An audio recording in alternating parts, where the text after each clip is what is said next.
In the 1930s, there was a Professor J.B. Rhine, and he was one of the very first parapsychologists ever to do actual tests under controlled conditions. Did it at Duke University.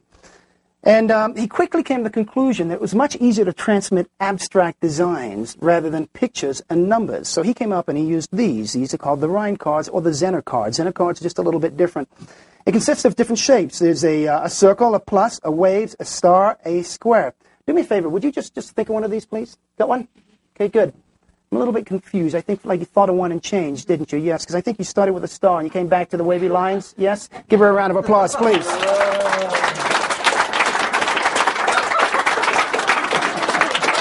That is how you thought of it, wasn't it? Yeah, yeah, exactly. Yeah, I know, exactly.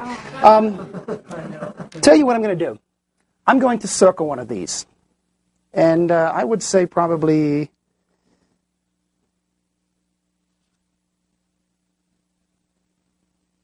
All right. I don't want you to know which one it is that I've circled. And the reason I don't want you to know is I want to do this under almost test conditions. Hold your palm out again, please. I'm going to put that on your hand just like so.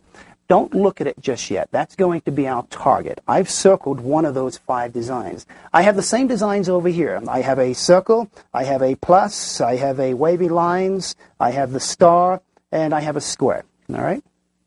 Going to mix these up a little bit so you don't know which is which. This is called clairvoyancy. Telepathy is when you read somebody else's mind.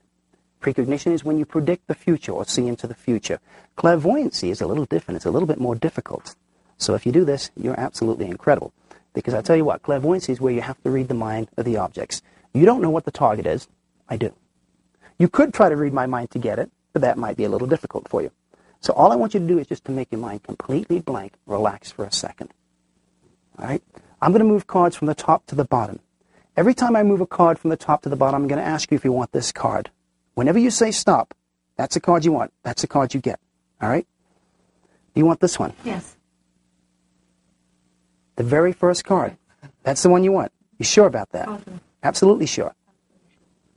Okay, you didn't wait. That's great. Very decisive lady. Let's see what you didn't select. You didn't select the circle, you didn't select the plus, you didn't select the star, and you didn't select the square. That means that you had to have selected the wavy lines, correct? The wavy lines. Let's take a look and see what the target was.